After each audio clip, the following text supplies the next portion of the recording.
You can even say po na isa po sa reasons why I became an actor could possibly, isa po siya doon. Kasi napapanood ko po talaga siya and in all honesty, siguro, ano ko po siya. Yes po, celebrity crush ko po siya dati. Actually, nung niyayakap ko si Claudine, parang na-feel ko parang niyayakap ko si Julia. Parang ganun. Kasi, nung maliliit pa sila Julia, alam mo yon. Nung maliliit pa sila Julia, di ba si Claudine, parang nanay niya yan eh. Parang nanay-nanayan na yan eh. Ito po ay kasunod na kwento ng Got to Believe in Magic. Ng Rico Yan and Claudine.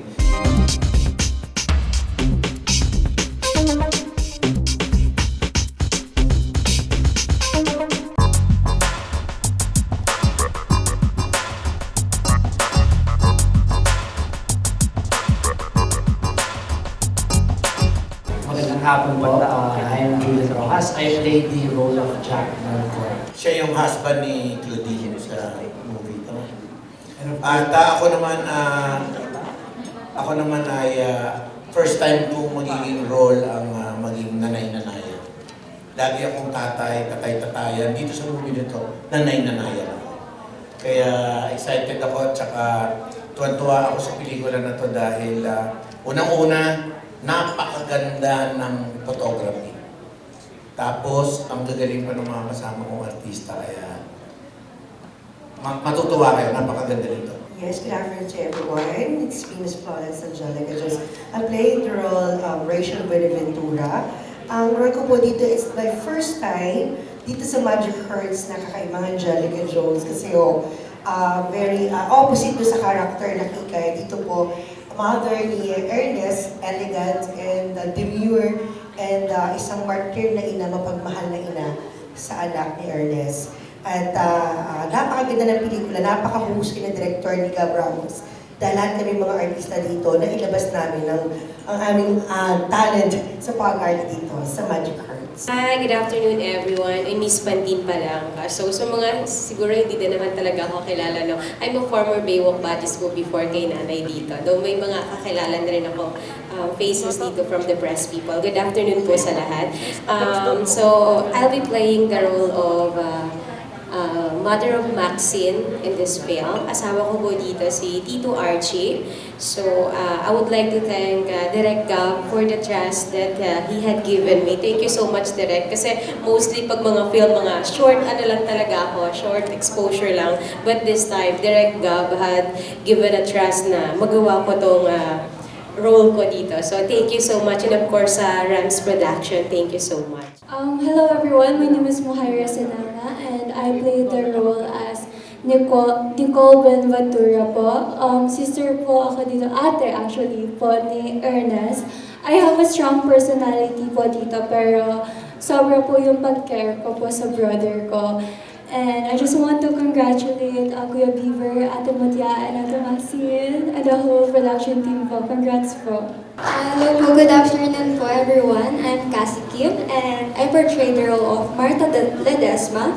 And ang mother ko po dito is si Miss Nelly Ledesma, which is si Miss Eileen Papin. And first time ko po mag-portray ng maldito role. And gusto ko lang din po mag-thank you sa directors, sa producers, for giving me the chance to be part of When Magic Hurts. Thank you so much po. Ang unang-unang nagpapasalamat po kay Direk Gabi Ramos. Salamat po at nakailan na kaming proyekto simula mga short film at ito papunta sa full length at meron pang mga konsepto si Direk na nagkukwentuhan kami dalawa. Ang role ko po dito, siyempre ako po tatay ni Ernest. Salamat at kahawig po pala ako. Yung nag-shoot kasi, lagi kong kausap yung tunay niyang ama. Andito po siya. Andito po siya. Ngayon, doon ako nakakuha ng kung paano ako makikihabi sa kanya bilang anak. So, yun. At doon habang kasi doon lagi sila at yung napakasipag na may bahay ni Sir. Umagang-umaga nagwawali sa labas ng location. Sabi ko, Ma'am, bait kayo. ganito talaga ako sabi niya. Tsaka, yun, marami pong salamat Mr. Gabby at sa mga, sayang hindi kami nakapag-eksena ni Sir Dennis.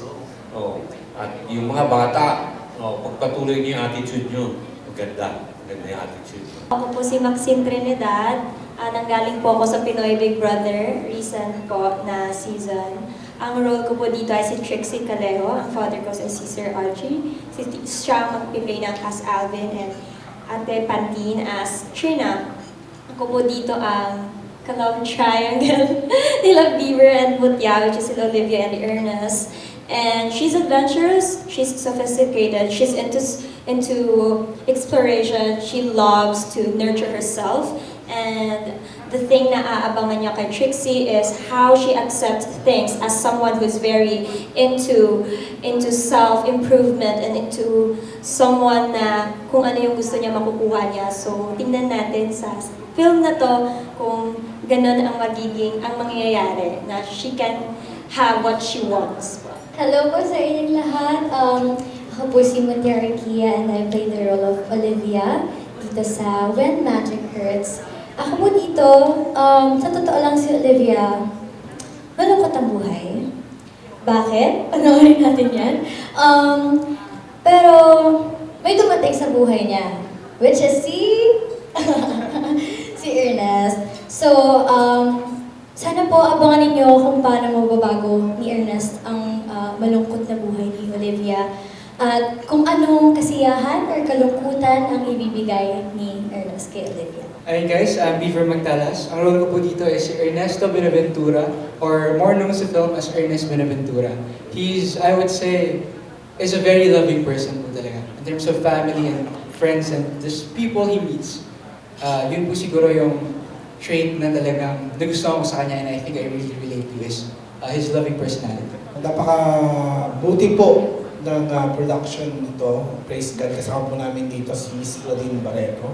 Siya po yung gaganap na mother ni Mutya. Ito po yung story B. Pag napanood niyo po, meron din po tayong batang Mutya Arquia dito. Anak po ito ni Miss Claudine, sa kauna-unahan po niyang pagganap si Ariana Barreto. Maantig po kayo sa mga puso po ninyo. Kasama din po namin dito si Kuya Archie Adamos, ang pangmalakasan din po namin aktor. Si Whitney Tyson, and marami po, si Nadena, si Miss Irene Papin, anak kapatid po ni Madam Imelda Papin, opo, and more pa po. My last po kasi was Star na po, which is last year. Pero before that po kasi, since nag-pandemic, hindi po pwede yung age ng 15 pa babae. I was 14 pa lang po that time. So, ayun po, yun po yung isang naging reason. Kaya po siguro, hindi ako masyado nakikita ng on-screen. More on online platforms lang po since bawal pa po mag-shoot nun yung 15 until. Actually, the film po is produced by Rems Film Production. Pero sa super excited po ni Mommy and sa support niya po sa akin is para pong in a way nag-collab na po sila nila Direk. So ayun, I'm super thankful of course to my parents, Daddy, Mommy, to my family. Yun po. I can't find the word po to express how nervous I was, especially at first. Pero one thing po talaga na I took or I did para po to prepare for this film was to really gain a lot more confidence that I had before. Kasi mahihayin po talaga ako before. Pero with the help of course, veteran actors and actors po natin, Mutya and Maxine, Direk, talagang natulungan po nila ako to do this. And by that po, I'm really thankful to them. Rams Entertainment has been producing a lot of content. So, I'm one of the owner. Meron po yung mga stakeholder din. We have sponsors din, mga to come up with the funds for the project. Pinakamaganda lang nito dahil when I asked Star Magic dun sa first 3, nung na-roll call po yung tatlong pangalan na to, actually marami po nagpilian, wala po kay Maxine, kay Mutya at saka kay Beaver, yung mga magulang po nila, sobra po sila sa mga suporta. Dalawa, we have this marketing team also din na pagdating naman sa locations, for example, we have tie-up with Atok Benguet, with tourism of Cordillera. So, sabi namin, ay kaya to. Kaya natin gawin to for this. So, marami po pinagalingan yung budget and I'm so happy din na marami din po natutulong talaga para dito sa project natin. This idea of this film is number one, mag-shoot kami sa Japan or Korea kasi gusto namin ipakita yung, ngayon kasi ang trend is Korean films na. Tapos, nung nag-check po kami ng location, nung nalaman ko na hindi lang ang location ko is all about Atok Benguet. Nung pumunta mismo ako sa Atok, nung inikot ko yung Atok, hindi lang yung tourism lang na pwede mong makita sa poster. Nung inikot ko, at isa sa pwedeng ipagmalaki, marami pa talagang untapped culture and location sa Atok Benguet, sa Cordillera, na higit pa dun sa mga napapanood natin sa ibang bansa. Kaya pag nakita nyo po yung pelikula, ang ipagmamalaki po natin is kuha po ito ng Pinoy at gawa po sa Pilipinas. Yun po ang pinakamaganda dito sa pelikula. Ako po, pagmamalaki ko, naging bahagi ako ng isang pamilya na habang ginagawa namin ito. Kahit na bumabagyo at kung ano man yung ang lakas ng bagyo eh. Talagang hindi kami hindi ako nakaakyat, dasal kami na makaakyat eh. Pero pinahintulutan kami talagang umakyat at makapagtrabaho at makasweldo. Hindi. Tama. Tsaka yung mga tinutulugan namin, walang ilaw. Yung gano'n. Pero masaya kami, kandila lang. Tapos, ubudan kami. Nakakahanap kami ng saya sa lahat ng mga ginagawa namin. Akit ko sa Atok kasi hindi first time kong nakapunta sa Atok Benguet. Dati, pagka nakapunta ka ng Baguio, happy ka na dahil nakapag-Baguio ka na. Pero ngayon, pag nakarating ka ng Atok, hindi ka na ma-happy na sa Baguio ka lang nakarating. Pag nakita mo yung Atok, yung beauty ng Atok, nahirapan talaga kami pag-akyat, lalo ako. Nung umakyat kami, medyo inabot na ako ng gabi papunta ron from Baguio to Atok. Mga 11 na landslides ang dinaanan ko bago ako nakarating sa taas. Dahil sobrang bagyo, lakas ng ulan. Pero nung narating ko yung Atok, tapos nakita ko nung araw, nung morning, sabi ko, grabe, nasa Pilipinas lang palang pinakamagandang lugar na dapat pag-shootingan ng mga movie maker at mga gumagawa ng TV shows. So, maganda yung idea ni Gabi na bago natin i-promote yung beauty ng ibang bansa, mas magandang i-promote na muna natin yung beauty ng sarili nating bansa para magkaroon tayo ng mas mataas na local tourism. Correct. Kaysa gastusin natin ang ating mga kinikita sa ibang bansa, try nyo na dito muna, panuorin itong pelikula na ito talagang na-maximize ni Direk Gabi yung ganda ng Atok. When the Magic Hurts, itong movie kasi ito, nabasa ko yung script. Binabasa ko pala yung script, honestly, umiiyak na ako. Sobrang very emotionally and nakaka-relate ako. And then nung nalaman ko yung character, Rachel Benaventura is nanay ni Ernest. So feel ko yung role ko kasi may anak ko lalaki. So si Ernest lalaki, si Beaver Magdalas. So nakita ko doon sa pelikulang ito, it's not hindi lang magaling na mahusay na director si Gab Ramos, ang production, mababait, pati ang post-stock. Dito ko nakita yung nakaramdaman ko ng family. Kasi usually, di ba, pag nag-shooting ka, after the shooting, wala na, kanya-kanya na. Dito kasi sa movie nito, nararamdaman ko yung pamilya kami. And everything tuwing umaarte kami nila Beaver, at dito sa eksena to, dito ko talaga nailabas yung sakit, yung pain, failure, hurts. So sabi ko, it's a perfect timing yung binigay sa akin role dahil marami akong itinatagong mabibigat na nasa loob ko na ilabas ko lahat dito sa movie ito. And I'm very happy na I'm glad na ako yung nanay ni Beaver Magtalas dito. And ang huhusin, umarating din ng mga bata. Si Mutya, si Maxine, si Dennis, lahat sila. Actually, nagulat nga ako, si Sol pala ang asawa ko dito. Sabi ko, sino ang asawa ko dito? Ako po. Ay, ikaw pala ang asawa ko dito. So, nakapag-asawa ko ng mayaman, na isa akong elegant na businesswoman, na martir na nanay. So, dito sa movie to, kakaiba po, abangan nyo, sobrang ganda. Hindi lang yung tourism, favorite place ko ang Baguio, mahuhusay ang mga artista, mahuhusay ang director, at magandang script. Napakaganda ng storya.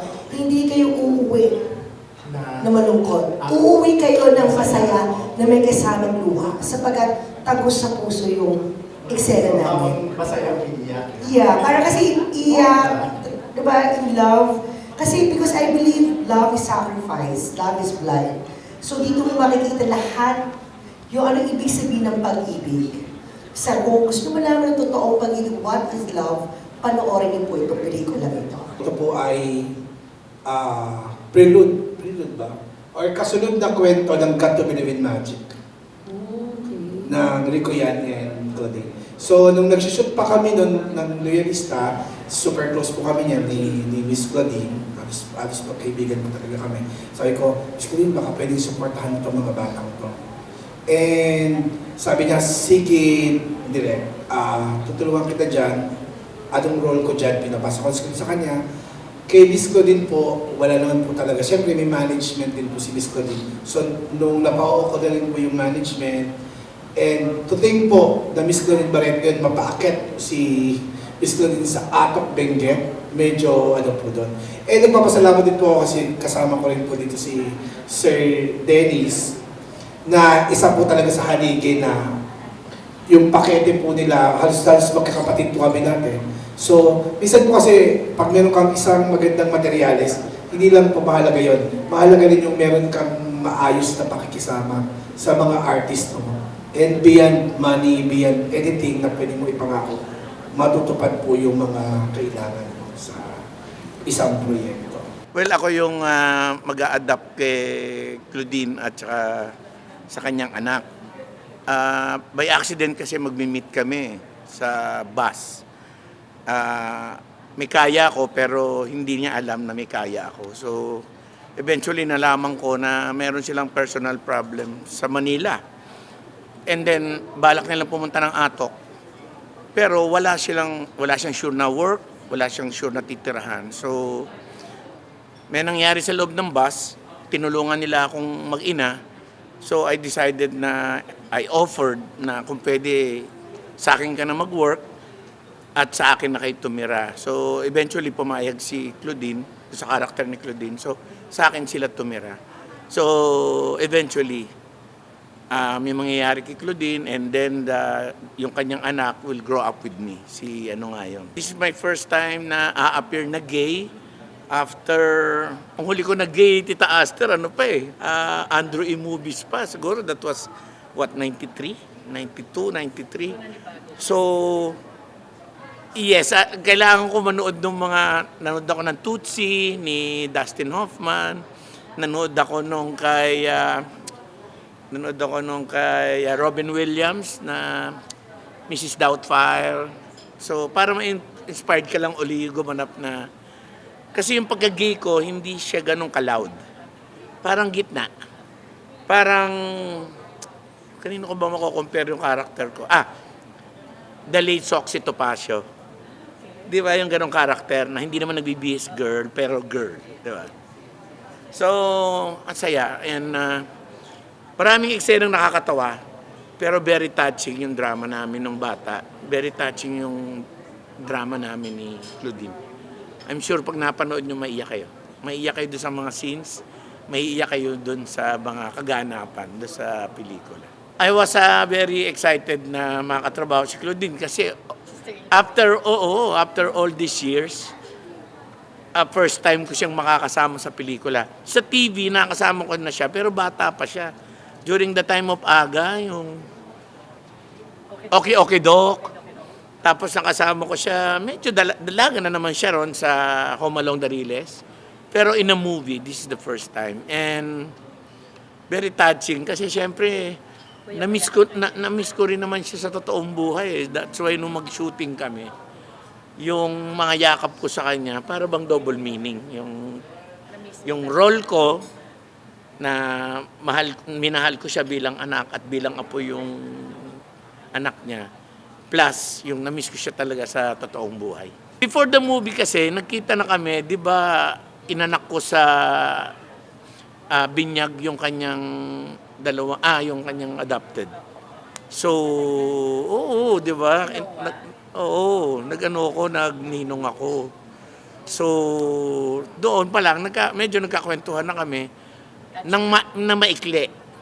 Actually, Tita Aster, hindi kami nag-usap ng mahaba. That tight embrace was parang ang daming sinabi. That tight embrace parang paragraph na ng mga salita na pinagsama-sama na without uttering one word. Actually, nung niyayakap ko si Claudine, parang na-feel ko parang niyayakap ko si Julia. Parang ganun. Kasi nung maliliit pa sila Julia, alam mo yon. Nung maliliit pa sila Julia, di ba si Claudine, parang nanay niya yan eh. Parang nanay-nanayan na yan eh. Si Claudia, si Julia, si Claudia, si Leon. Parang tumatayong nanay-nanay din si Claudine nun. Minsan nga, mas strict pa si Claudine kaysa sa amin ni Marjorie during those times. Well, I miss talking to them and I felt sad lang na hindi ko sila kasama habang lumalaki. Kumbaga parang hindi ako nagkaroon ng chance na makilala nila ako ng 100% as a father. Parang kulang, parang kapos. So kasi nung magkahiwa-hiwalay kami nila Julia, she was only 10. So parang na-miss ko kasi 26 na siya. So na-miss ko yung 16 years na yon na hindi ko siya nakita nakikita ko siya pero not on a regular day, not on a regular na pagkakataon. Parang siguro after 3 months, gano'n. Meron pa ngang one time, parang it took us about 10 months yata bago nakita ulit. Hindi naman sa sinadyang hindi magkita, pero siyempre sobrang busy na rin niya, tsaka sumikat. Tapos once in a while, may mga projects din ako, hindi lang nagsuswak yung schedule.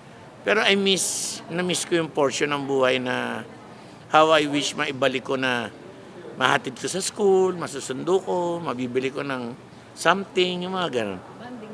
Yung bonding moment, yun, na-miss ko talaga yun.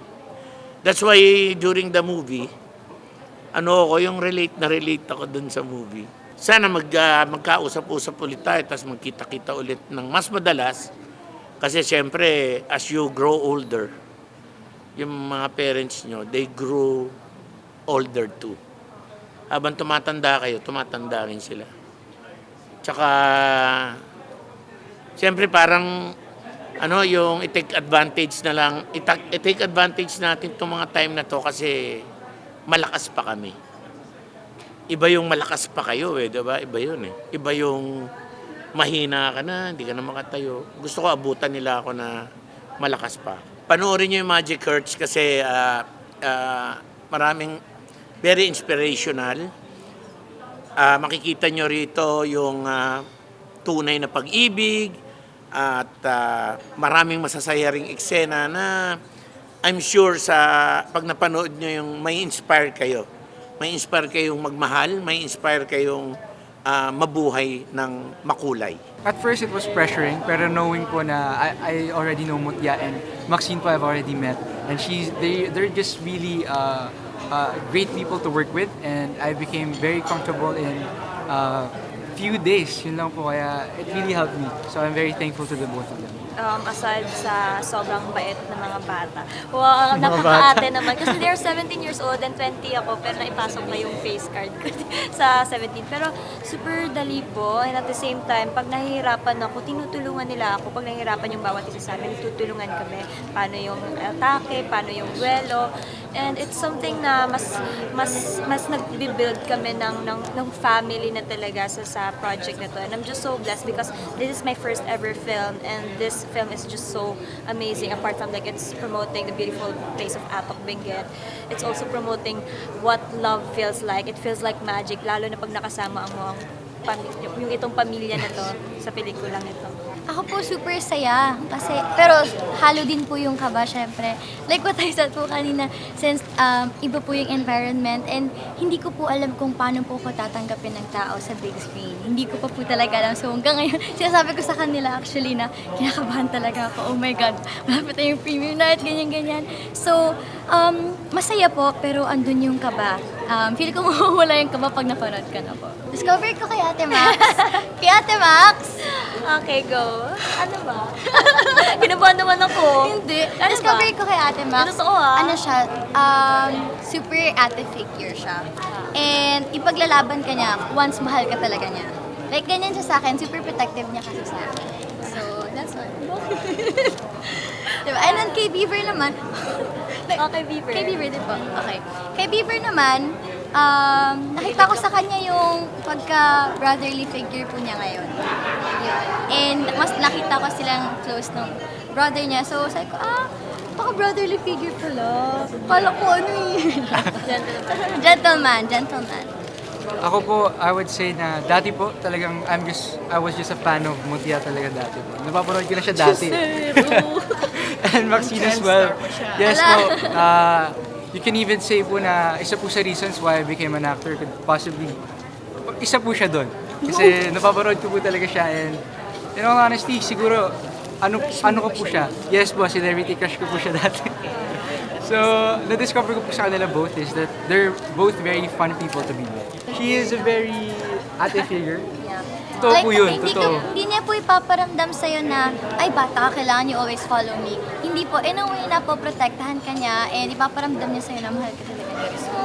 Yes po, yes. Kaya, ako naman po kasi, nag-iisa din po akong babae sa 4 na magkakapatid na guys. So, parang nagiging sister ko talaga ang turing ko kay Mutia. As well as with brother, brother din kay Beaver. Kasi, wala I mean, malayo din po ako sa mga kapatid ko ngayon kasi they're in Davao right now. So, I'm just living independently right now. They're just visiting me once in a while. So, in a way na nakakaramdam ako ng brother and sisterly figure or like sisterly love from them and brotherly love. I'm just so blessed to have them. Mine is Trixie Calejo. I am the kababata of Ernest, which is na piniplay ni Beaver. And she's very into self-improvement. She loves reading books. She loves to explore. She's into studies. She's really good at it. She's sophisticated. She really loves love. And I can say that kaya niyang ipaglaban ng love and isa yan sa aabangan sa film kung hanggang saan at hanggang kailan niya ipaglalaban yung love na yun. And I'm Beaver Magtalas. I play the role as Ernest Benaventura. He's this very, I think, happy guy. He's a very loving guy and he loves photography. It's one of his hobbies po talaga is to take pictures of everything that's just beautiful. And his way of loving po is just really to fight for the person that he loves the most. His family, his friends, and of course the person he loves. Yun po talaga. Okay, hello po. Ako po si Mutia Arquia and I play the role of Olivia. Ako po ay flower arranger sa Atok Benguet. For me, si Olivia, she's really a strong and brave one. And ano siya, risk taker. Bakit? Panoorin nyo. Yun po. Hi everyone! I'm inviting you all to please watch When Magic Hurts. Abangan niyo po yan in cinemas coming soon. And I am gonna play Trixie, Beaver as Ernest, Mutia as Olivia. Can you invite them, guys? Ayun guys, as Maxine said, abangan niyo po sana ang When Magic Hurts sa cinemas and of course, possibly other platforms. Yes. Sana guys, supportahan niyo po kami. Yes guys, please support us sa amin nila lahat. So see you guys sa cinemas! Thank you so much!